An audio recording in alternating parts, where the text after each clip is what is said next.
Homage to the Buddha, the Dhamma, and the Sangha. Welcome back, young friends, and everyone joining for this gradual teaching series. We're now looking at the Buddha's gradual instructions on the blessing of renunciation. If you've been following along, you know that we looked at the talk on giving and the importance of making merit, and then we looked at the talk on virtue and the importance of keeping precepts and being virtuous, and how it's important to Kamma and Rebirth. And then we looked at the talk on heavenly realms and we went deeper into this. And then in our most recent sessions, we've looked at the talk on the danger in sensual pleasures. And we now turn to looking at the blessing of renunciation. And as we've said before, all these talks are linked. The Buddha is gradually teaching us in order for us to understand, after this, some of the more deeper parts of his teaching. In this session, we'll look at the Buddha's words, nekkhamma, ānisaṃsaṃ, what that means. We'll also frame this session by looking at the two kinds of happiness. Then we'll look at the Buddha's great renunciation as the perfection of renunciation. And we'll look at the link between danger in sensual pleasures and renunciation, because that's very important. And then we'll look at the different kinds of renunciation that the Buddha talks about. And throughout we'll talk about the blessings of renunciation, particularly security or safety in renunciation. In the gradual teaching or gradual instructions of the Buddha talks about nekkhamma, ānisaṃsaṃ. And it's really useful to look at the meaning behind these words. We translate them to begin with as the blessing of renunciation. And it's good to see where that comes from. So nekkhamma is often translated as renunciation. And the question that we often ask is, what are we renunciating? And you can see it in the word nekkhamma. So we are rejecting or renunciating sensual pleasures, sensual lust. And when you take that further and you look at the association with going forth from householder life into becoming a monk or a nun in the Buddha's teaching, then you see it is the giving up of the worldly life. And then when you look at ānisaṃsaṃ, you see that it is what is commendable, what is profitable, what is of merit, what gives us an advantage, what gives us a good result. And therefore you see the blessing there. Nekkhamma is also seen as something that can be perfected. So it's one of the 10 parami. So when the Buddha was a bodhisattva, he was doing certain things as a bodhisattva to perfect these 10 higher perfections, and one of them is this renunciation. So when it came time for him as Prince Siddhartha to make the great renunciation, then it became possible for him to do so. So when we look at nekkhamma, ānisaṃsaṃ, we're looking at what is profitable or meritorious or of advantage to us by renunciating sensual pleasures. And what we'll see in great detail is the importance of being able to see the danger in sensual pleasures, because we really come to renunciation through wisdom, through insight, through knowledge and direct experience. As we start to look at the blessing of renunciation, it's good to look at the context for it. And we've alluded to this already. The Buddha talks about two kinds of happiness. What two? Sensual happiness and the happiness of renunciation. These are the two kinds of happiness. The better of these two kinds of happiness is the happiness of renunciation. So these are the words in the Sukhavagga of the Anguttara Nikaya. This is what the Buddha is saying, that the happiness of renunciation is better than sensual happiness. Now the only way that we come to this is if we see the danger in sensual pleasures, and also if we have tasted the happiness of renunciation. And when we start to taste that happiness of renunciation, we start to see the truth of it. So that's something to bear in mind. We start to taste that when we do our meditation, when the mind gets bright, when it doesn't need for anything else. So just keep that in mind as we go through. We can now look at the Buddha's words on his own renunciation. And we get this from the Pasarasi Sutta. This is in Majjhima Nikaya, discourse number 26. And he says, "Bhikkhus, before my enlightenment, while I was still only an unenlightened bodhisattva, I too, being myself subject to birth, sought what was also subject to birth. Being myself subject to aging, sickness, death, sorrow and defilement, I sought what was also subject to aging, sickness, death, sorrow, and defilement. Then I considered thus, why being myself subject to birth, do I seek what is also subject to birth? Why being myself subject to aging, sickness, death, sorrow, and defilement, do I seek what is also subject to aging, sickness, death, sorrow, and defilement?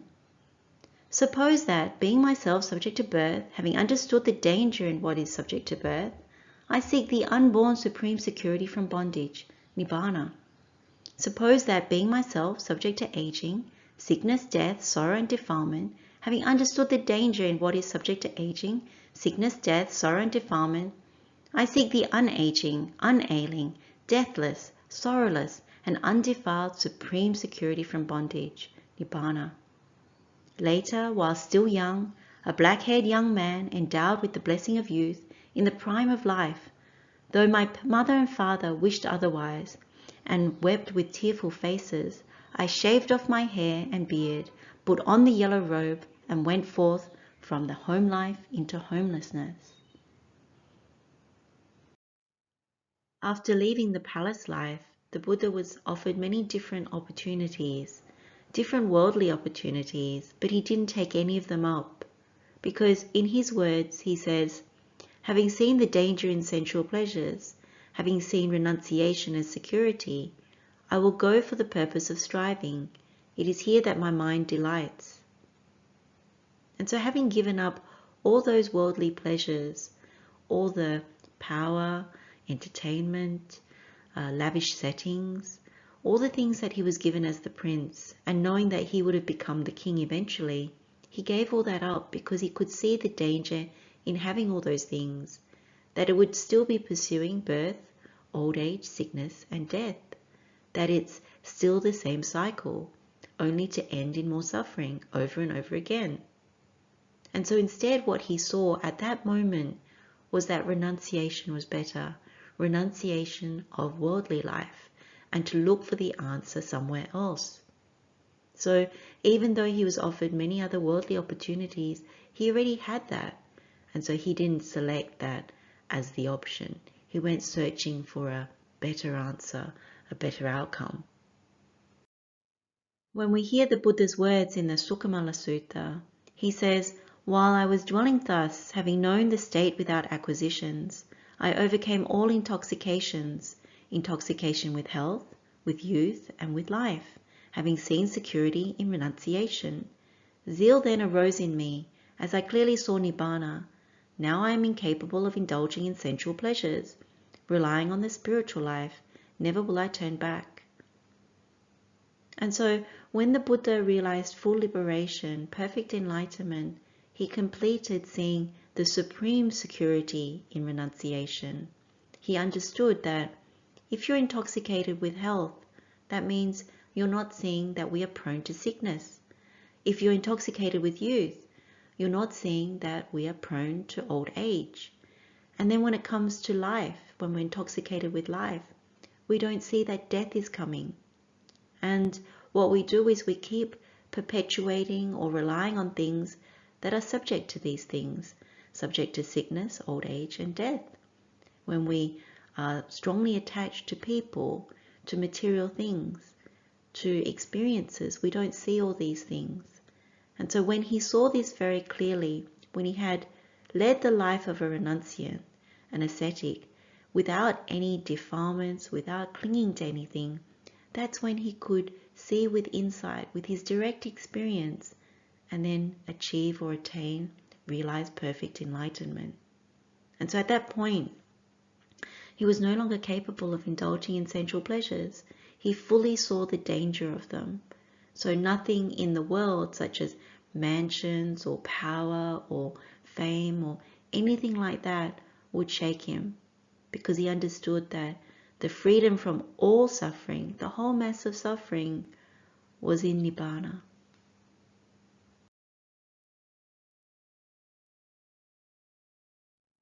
A good question to help us understand things is to ask, why did people come to see the Buddha and his noble disciples?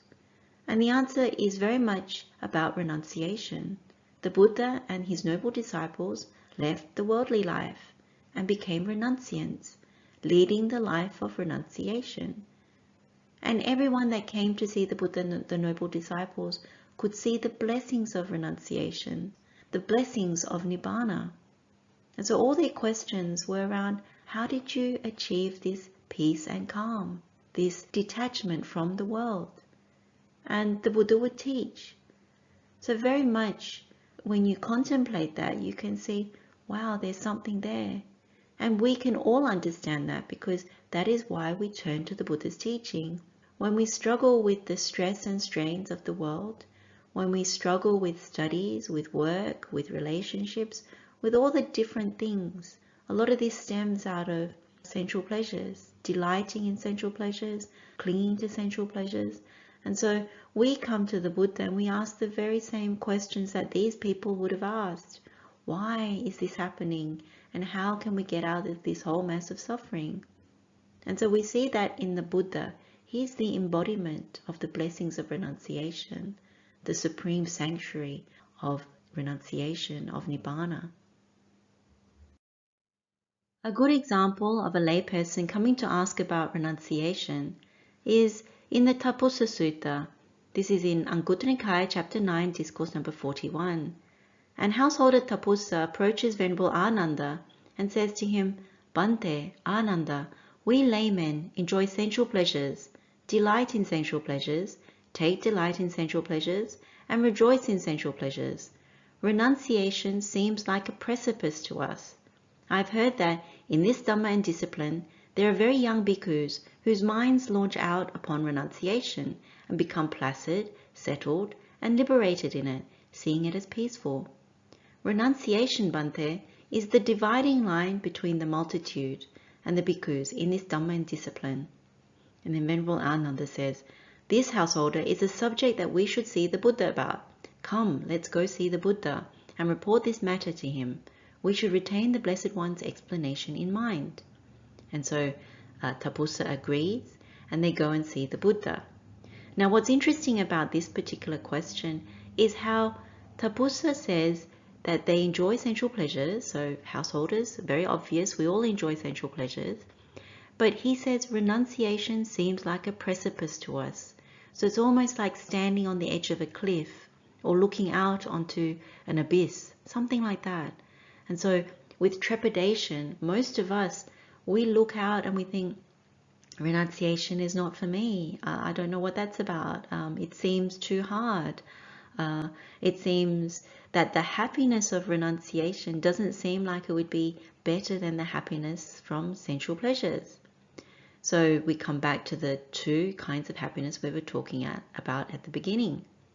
And so the Buddha's answer to this is very useful and very important to us.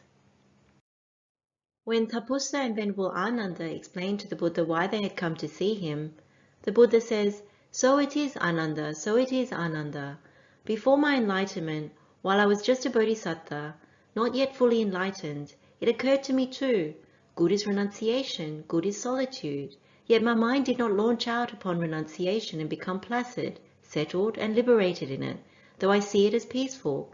It occurred to me, why is it that my mind does not launch out upon renunciation and become placid, settled, and liberated in it, though I see it as peaceful?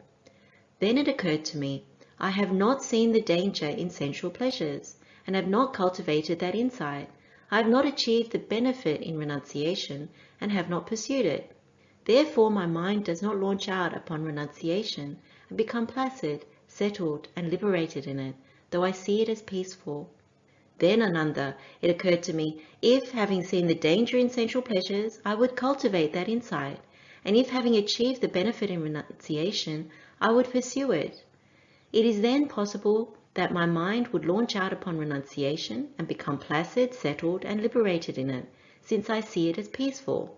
Sometime later, having seen the danger in sensual pleasures, I cultivated that insight, and having achieved the benefit in renunciation, I pursued it. My mind then launched out upon renunciation and became placid, settled, and liberated in it, since I see it as peaceful. So the link between the danger in sensual pleasures and realizing the benefit or the blessing in renunciation is very direct. So the Buddha is telling us, if you haven't seen the danger in sensual pleasures, and you haven't cultivated that inside, that contemplation, and realized the wisdom of it, then you won't receive the blessings of renunciation. You won't pursue that. So simply, if you don't meditate on the Karaniya Metta Sutta, how we go to Metta school and we learn that and we meditate on it. And when we meditate on it, we are away from sensual pleasures. We realize actually Karaniya Metta Sutta and cultivating the Metta school meditation is very important. And so when we do that meditation, we're secluded from sensual pleasures, but not only that, we get the blessing of the meditation. We actually see, oh, the result is very good. The mind is happy. The mind is bright. I can use that brightness in the mind towards other things. So that's what it means when you see the benefit of it. And then you decide, oh, I want to do that meditation more. I want to calm the mind, make it happy, and realize the truth. So this is the Buddha's encouragement that in answer to tapussa, where you think that your renunciation is a precipice, you actually need to experience it by seeing the danger in sensual pleasures first, and then after that, experiencing the benefit of renunciation. When you decide that you want to give something up instead of taking more of it. So for example, instead of having and hoarding lots of sensual pleasures, you decide to share. You relinquish, you renunciate, you let go of sensual pleasures and you give them to other people. What you notice is that there's a sense of happiness that comes, that you've shared and you've renunciated. You feel good about that. That's a very simple level. But the deeper renunciation comes when you actually turn away. You decide, I'm not going to think about the latest gadget. I'm not going to think about getting this thing. And when you realize the simplicity of not having to strive so hard, even work for it or anything like that, you realize, oh, there's much more peace in this. The mind is more settled, because when we go towards pleasure seeking, when we go towards all these material things or these experiences, the mind is not peaceful because it's agitated, it's unsettled, it continuously loops and thinks about these things. When you're like that, you're far away from renunciation, you're far away from the blessing of renunciation. When our minds are restless or agitated, unsettled, it's usually with unwholesome thoughts. And the Buddha has this sutta called the Andhakarana Sutta from the Itivuttaka. And he says, these three kinds of unwholesome thoughts produce blindness, lack of vision, and absence of knowledge. They obstruct wisdom, lead to vexation, and are not conducive to nibbana. What are the three? A sensual thought, a thought of ill will, and a harmful thought. These bhikkhus are the three kinds of unwholesome thoughts that produce blindness and are not conducive to nibbana. And instead, when the Buddha talks about wholesome thoughts, he says, these three kinds of wholesome thoughts remove blindness and produce vision, knowledge, and the growth of wisdom. They do not lead to vexation and are conducive to nibbana. What are the three? A thought of renunciation, a thought of non-ill will, a thought of harmlessness. These are the three kinds of thoughts that remove blindness and are conducive to nibbana. So when you look at renunciation, and we'll come to this in the next module when we look at the Four Noble Truths and the Noble Eightfold Path, which is contained within that as the way out of suffering, right intention is the second link in the Noble Eightfold Path after right view. So right view, then right intention. And within right intention or right thought, we talk about the thought or the intention of renunciation. It's very important. It's something that removes the blindness, allows us to have wisdom, to not be troubled by our thoughts, to come to the peace and calm that the Buddha talks about with renunciation. So this is the key to understand that distinction between when you go towards sensual pleasures, you're fueling the sensual thoughts. Therefore, we're blind to the truth, blind to being able to pursue the benefits, the blessings of renunciation. In his teachings, the Buddha talks about renunciation and the escape from sensual pleasures. And so when the Buddha says this, he's talking about someone who really sees those dangers and therefore they can understand the escape. Now, what the Buddha says in the Nissaraniya Sutta, he says, When a bhikkhu is attending to sensual pleasures, his mind does not launch out upon them and become placid, settled, and focused on them. But when he is attending to renunciation, his mind launches out upon it and becomes placid, settled, and focused on it. His mind is well departed, well developed, well emerged, well liberated, and well detached from sensual pleasures. And he is freed from those taints, distressful and feverish, that arise with sensual pleasures as condition. He does not experience that kind of feeling. This is declared to be the escape from sensual pleasures. So what we know from what we looked at in our last module was that when we are pleasure seekers, we often try to fix our unhappiness through other things, material things, sensual experiences. We often find that we experience some kind of fleeting pleasure, and then what happens is we come back to the dukkha of when that changes. So a holiday that comes to an end, when the toy that we've got, it breaks, or when we buy something but after a little while there's a new model that comes out, things like that, or when we have a pet and it gets sick or it dies. The Buddha is saying that when you attend to renunciation, when you let go, when you go, maybe I don't need that, maybe I'll simplify, maybe I know there's danger there, so I'm going to be a little bit more detached around those things. Then the Buddha says that's when the mind gets more peaceful, when it becomes, as he says, well departed, well developed, well emerged, and well liberated. That means it doesn't get caught in sensual pleasures. It doesn't fall for the bait. And so when that happens, the Buddha says any sensual defilements like envy, jealousy, competition, all those things that send you towards sensual pleasures, they're the ones that are not there. You decide, this is not what I want to do. You actually see the danger, so you don't go towards it. You don't envy anyone for things, and you don't compete. You're not arrogant about these things. So when that's the case, you don't experience the painful feelings that arise, that come when it changes. You don't get bound to when the pleasure declines. And so this is what the Buddha calls the escape from sensual pleasures, that it goes hand in hand with renunciation, that there's a direct link between the escape from sensual pleasures and the blessing of renunciation. We can come back to this teaching that we've looked at before, the ānisaṃsaṃ Sutta, what it means to go along with the stream and go against the stream. So when you indulge in sensual pleasures and you perform bad deeds, that's someone who goes along with the stream. That's where the world heads. Whereas if you're with the Buddha's teaching, trying to understand and learn and meditate and develop the mind, we're going against the stream because we don't want to indulge in sensual pleasures because we see the danger. And also we understand Kamma and Rebirth, how important it is to be virtuous. So we don't want to perform bad deeds. And even with the pain and sadness, with the weeping, tearful face, we would live the spiritual life, making sure we're on the wholesome side. And so that means we go against the stream. So when you look at the blessing of renunciation, you're very much going against the stream. You're with all the noble disciples of the Buddha, both monastic and lay people, who are going against the stream because you see the merit, the benefit of renunciation, the blessing of it. When we look at the question of in which direction does renunciation lead, well, clearly when we look at going against the stream, it's really the path to Nibbana, ultimately. So whatever work that we do towards the spiritual life, towards developing our minds to develop the Buddha's path and understand his teachings, we are leaning towards enlightenment. We are leaning towards Nibbana.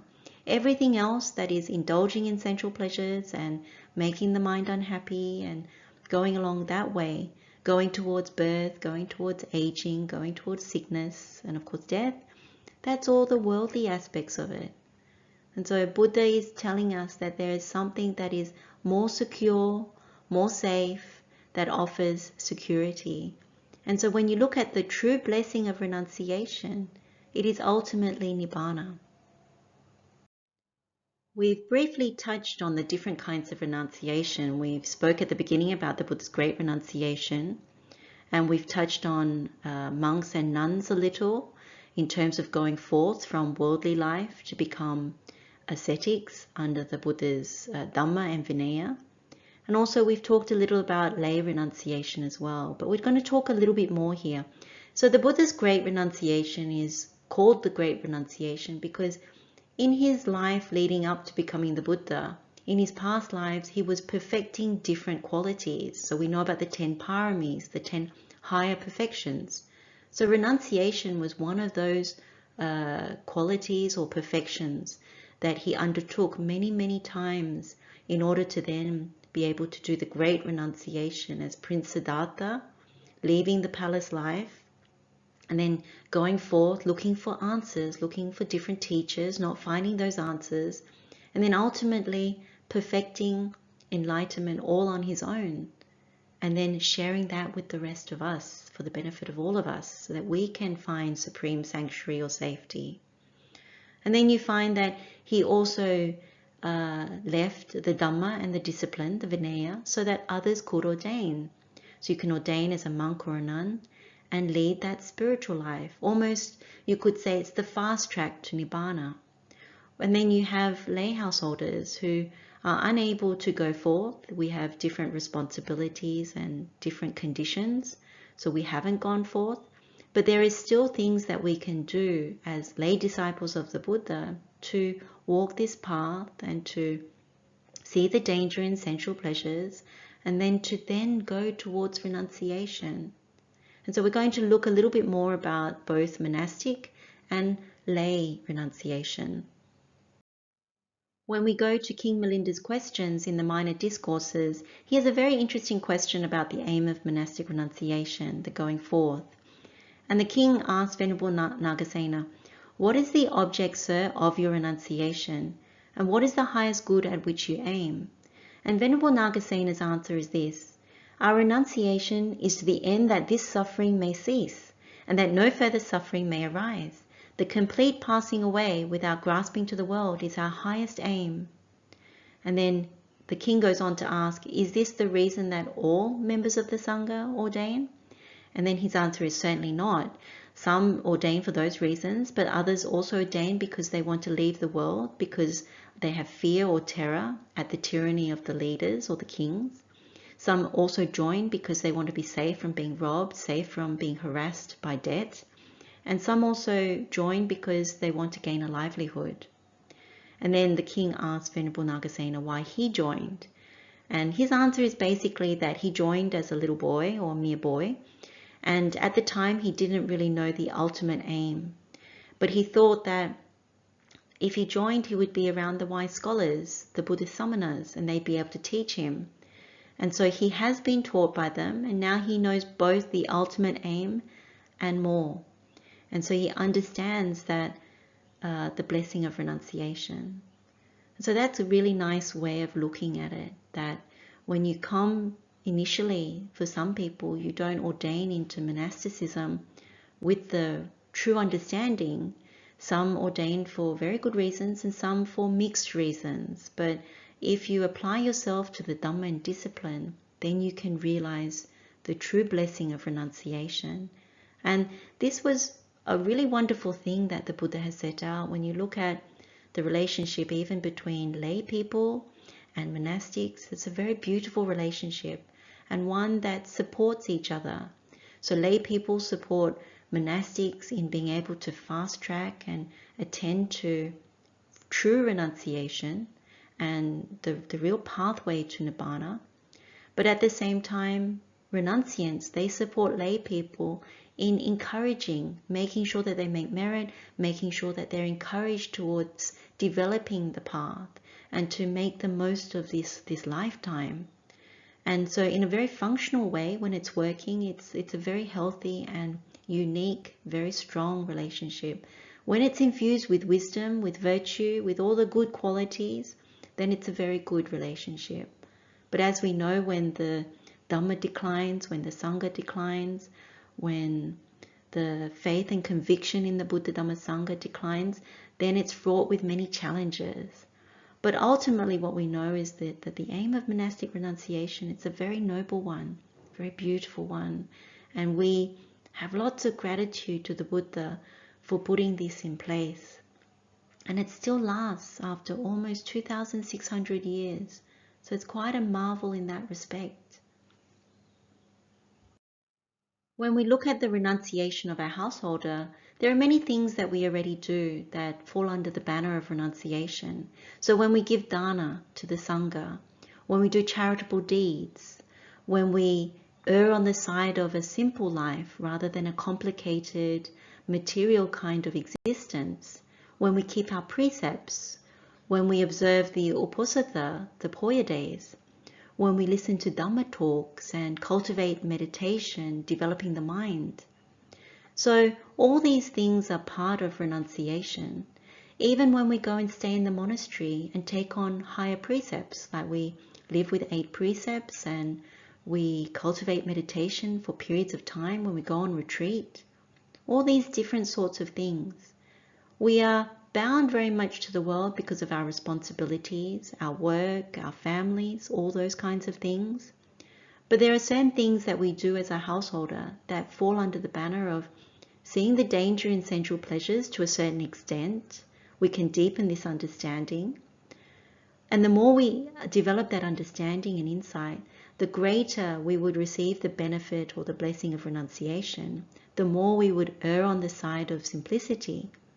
When the Buddha talks about easy to support, leading a modest life, these are the words from the Karaniya Metta, then you know that the Buddha is encouraging renunciation, that we need to start letting go. And letting go is not because we force ourselves. We easily let go when we have the proper understanding. So when we do certain meditations such as Karaniya Metta, it helps us to really start to understand. Because when you start penetrating the insight pathways of the Buddha, the instructions that the Buddha gives, you start contemplating the words. What does the Buddha mean by that? What does he mean by living a modest life? So when you think about, we've spoken about this before, when you lead a complex life, that means the mind is always busy. The mind is always trying to make things, patch things up, make things work. When it falls over, you try again. And the more complex the life is, the more difficult it is to renunciate. And if you keep going towards bigger, better, sensual pleasures, then you're going in the other direction, as we've said. You're heading towards the world. You're going with the stream, not against the stream. So there's things like that for householders to work on. And of course, it's not an easy thing. But with wisdom, it becomes easier. So this is what Buddha was encouraging Tapussa, what Buddha encouraged Anathapindika. When Anathapindika came with 500 disciples, if you remember, and we looked at this when we looked at generosity, he came with 500 disciples and the Buddha was commending on giving the 4 requisites to the Buddha and the Sangha. But he encouraged Anathapindika and the entourage of lay disciples that were accompanying him to take time for solitude, to take time to be free from all the busyness and to develop the mind, because it's of much benefit. Because the benefit that comes is the benefit of renunciation. So these are very wonderful things that the Buddha encourages at all levels, from monastics to lay people as well.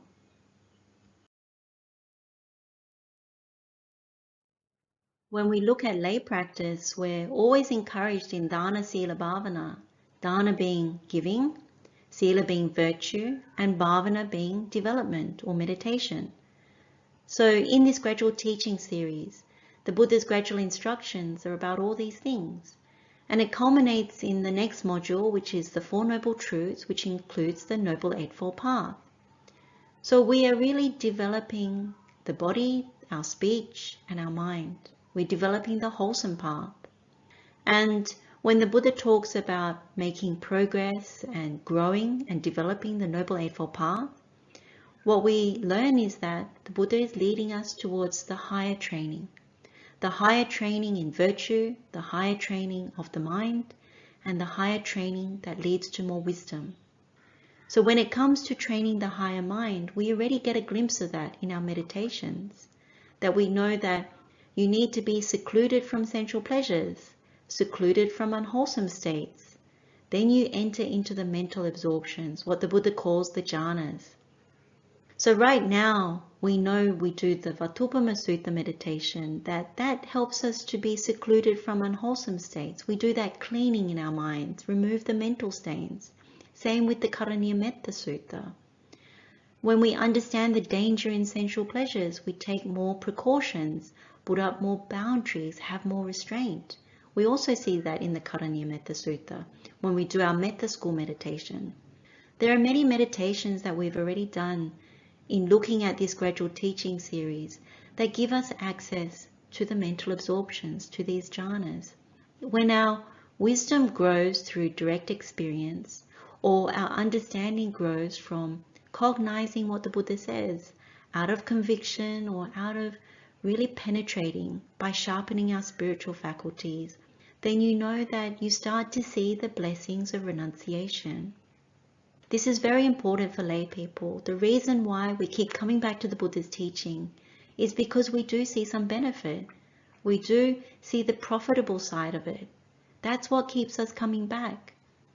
Because when we hear his words, as simple as that, something resonates within us. And something about the Buddha's embodiment and those of the noble disciples, there's something that consciously or unconsciously we recognize that resonates with us. And so we keep coming back. When you start to do the development side for ourselves, the meditation, correcting our speech, correcting our physical behavior, correcting our mental behavior, and make it wholesome, then you really do start to penetrate what is this blessing of renunciation. It becomes more honest and true for each of us. It's not just something that you read about, but something that you know for yourself. Buddha always says, know and see for yourself. That is really the doorway to stream entry, is when you directly experience it for yourself. When you think about the blessing of renunciation, it's a really beautiful part of the practice because you see the peacefulness in the mind. You see the blessings of having understood certain things that the Buddha teaches and really practicing it. When you practice it well, then you really receive the benefit of it. And when you start to see the benefit of it, you really want to pursue it. We've now come to the end of our session on the Buddha's gradual instructions on the blessing of renunciation. And as usual, to increase our understanding of this particular topic, we'll have a few additional or bonus sessions. So there's two particular Dhammapada verses which are most helpful, so we'll have separate sessions on those. It might also be good to look at some of the important differences between renunciation for householders and also for renunciants and monastics. And then we might also look at some selected stories on how the Buddha fulfilled the higher parami, the higher perfection of renunciation as a bodhisattva. We can now share the merit with all sentient beings. May all beings be happy and well. May all beings be free from suffering. Blessings of the Triple Gem, wishing everyone well. Teruan Saranai.